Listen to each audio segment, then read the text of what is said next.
everyone. This is Saili Kerkar. Welcome to another episode of Conversations with Jule. Good morning, Jule. Welcome to the show again. How are you doing today? Good morning. Thank you so much for being here and having me. This is awesome. All my pleasure. It's all my joy to be with you. So, Jule, today I want to ask you about something that is very, very common and we face it all the time, and it's about relationships. Perfect. So, what I have learned from you that every experience of our life is created out of our needs. That means every relationship I have created is formed because of my need. So I'm experiencing a certain amount of fear where I feel that if I work on these needs, do I have to go away from these relationships? Will I not have any need to be around people? Okay. That's what I want to understand. That's a perfect question. The relationship with self creates the relationship with others. If you need to have an experience, you create that experience. And there's always a perfect role player to help you to see it. You're identifying it through that relationship. If we didn't have role players, we would never, ever be able to get this. Okay? Role players are our perfection. It's part of what you call, and it is the needs.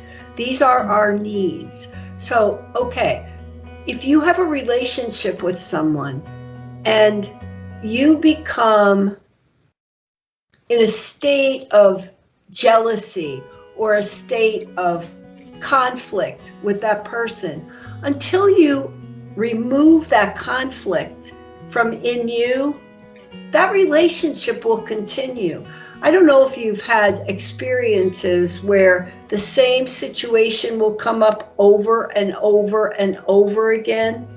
It may be with different people, different role players, but the same situation. It's because consciousness is projecting. You're creating the need for that relationship with whomever it is so that you could identify it. And every single thing that is present to you, Saili, is present so that you can identify it, repair the separation that's in you so that you could look at everything from pure love. When you come from a relationship with self, and when I say self, I mean with a capital S, because you've attained truth, you've realized the truth of all that you are, what happens is your relationships with others shift. Do they go away? Some do. I mean, I've had situations in my own experience where I've had interactions with folks and then I didn't need that anymore. So the people literally went away. But then new situations come. What I have observed, Jule, is that all the spiritual masters, all enlightened people, they're always alone. They are not in a contemporary relationship like a husband, wife, children, generally not. And so my question is, so that means how do the family structures or the social relationship will look like if we ascend to our highest level? Well, I think the beauty is you just be the demonstrator and the people around you will look at themselves and they will start doing their work just like you are. Okay, now, with respect to all of the masters, it's only what we see that they're alone. I will say this, I am alone, there is no other. I am alone, I am never lonely. Because see, my consciousness brings forth all of the perfection. I mean, I live alone, but I'm never alone. Okay, I'm never lonely. I mean, I have the most incredible relationships, and they're all premised on the truth of all that we are. It's love, it's wisdom. We love, wisdom, compassion. And see, those are the relationships that are now present to me, and it's beautiful. I mean, it's amazing. Am I still a demonstrator to many folks? Yes. And that's really what this is all about. The people that I have connecting now, I don't need the role players anymore because the levels of consciousness where there was conflict, where there was a lot of energy discord, relationship discord. I've worked through that, and I think that that's what we're here to do. Now, with respect to having a relationship with someone and then saying, oh my gosh, if I realize truth, I had my own mom say to me, oh my God, if I do this, I might lose my man or my boyfriend or whatever she called him. And I said, Mother, I said, it's really about what you have. I mean, there were lots of conflicts between the people that you're saying, oh my gosh, I would rather keep that conflict in my heart or keep it right around me. But it's also possible that you work on yourself, you rise, and your partner also rises with you. Absolutely. And there is no need to go away from them. Absolutely. The beautiful thing is, when you are free from the need for them to play a role, what happens, Siley? They're free. They're free. They don't become have to free. And then Yeah. the beautiful thing about relationships is we don't have to rely on others for all that we are. We don't have to demand or be dependent upon them. We flow with them. So what is a relationship for? I mean, why do we form relationships? The relationships, well, first of all, we form relationships all the time because of the needs, as you immediately stated, because they constitute the role players. They help us to identify what it is that holds us in bondage or resistance. However, the relationship with you expands to the relationship of self. And as you rise, guess what happens? The relationship rises. Right. So there can be relationship when you are in truth. Absolutely. Hey, I think that is the perfection. There's nothing impossible. That's the beauty. Okay, so my question is about, see, the way right now society works is we have marriages and then we create children. Right. Now, when it comes to children, don't we need a mother and a father and kind of a structure for a child to have that support? You're going to love this answer. We need truth for that child. We need love, support, absolutely. But it depends on what kind of support. I mean, if we're trying to force a child to do something because that's in our mind, that was our learned experience, that child will start in the midst of conflict. So what we need to do is support that child to realize all that he or she is and unconditionally love that child and to share with that child not only that they have the capacity to be free, but to be all that they are. And see, that's one of the things I think a parent's greatest gift is to a child. For the sake of the child, should parents maintain a relationship to support, or they should first give priority to working on themselves and then think about a marriage or a child, or how should it work? In a perfect world, perfectly, it would be beautiful if the person worked on themselves and then they were free to have a flow of the relationship that you and I just talked about, and then have the children. That's the perfection. But you know what?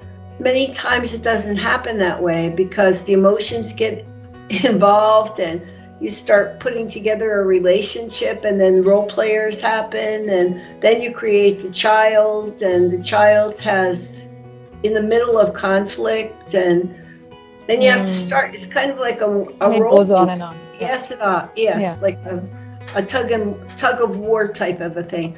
But the beautiful thing is you have the capacity still. I mean, that doesn't mean that it's finished, that your child is born of conflict. Your child may be born of conflict, but you know what? You can help demonstrate so that you can overcome that conflict. That's what I want to understand more in detail. So once we have a child and we know that we are still working on ourselves, we are in the conflict is still there in our consciousness. How do we then support the child? What is our role? I would explain, I would describe exactly what your process is and help the child to understand that there's so much more to him or her. that is the reality. I mean, they are achieving an ultimate reality. The fact that you know some of these things, all of Mm. these things, is awesome, because now you're able to impose that upon your child. And then you discuss it with them. And then, you know what, the children that I've communicated with are so open to realize. Yeah. So if you teach them conflict, they're gonna recognize it immediately. I mean, look at Right. your child. He's the most amazing kid. I He always is. say he's And the amazing. amazing part is, instead of me thinking that I have to support him or teach him, he actually teaches me. So That's right. And that's, you know what, that will come out every time. The key is your commitment to realize your truth. And then you take the steps. That child will help you. In most cases, so that's the case. if I just keep on working on every single break, keep on rising to the new Yes. levels, that demonstration itself Yes. will help this child to Absolutely. grow. And Because I don't every have time- to, control what he does or what he doesn't do, any of And that. you never control. What you do is you keep working on yourself. And you know what? The child will see it. The children see it. They realize what's going on. And that's the beauty of this, because when you're no longer playing a role for your child, it's the greatest gift you can give to them. And when the child doesn't have to play a role for you, they're free. I mean, to have an honest dialogue with the child, oh my gosh, that is so beautiful, because now you're seeing the child expand to their unlimitedness. I mean, we're in this beautiful world. We have this tremendous capacity where we can even be beyond the experiences that we Actually, create. it makes me feel really liberating and free that, I don't have the responsibility of raising another human being or anything. I just have to be my best self all the time, and that will do the work.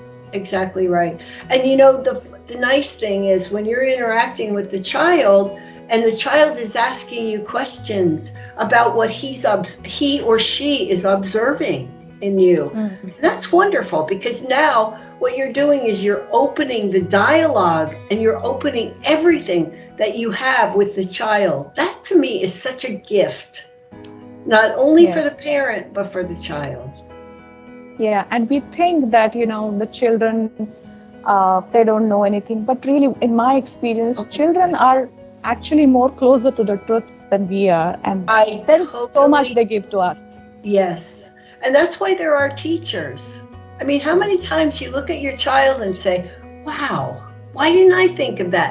The only reason that it didn't come to you is because there's a lot of energy that's being held in mind.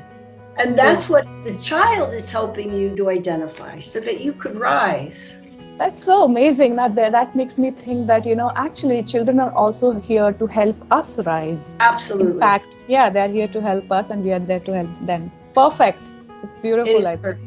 It's so perfect. Thank you so much, Jule. I think that makes me a little bit more free and liberated in my heart. Yes. That, I'm not... Just know, you have it now, and you have it all.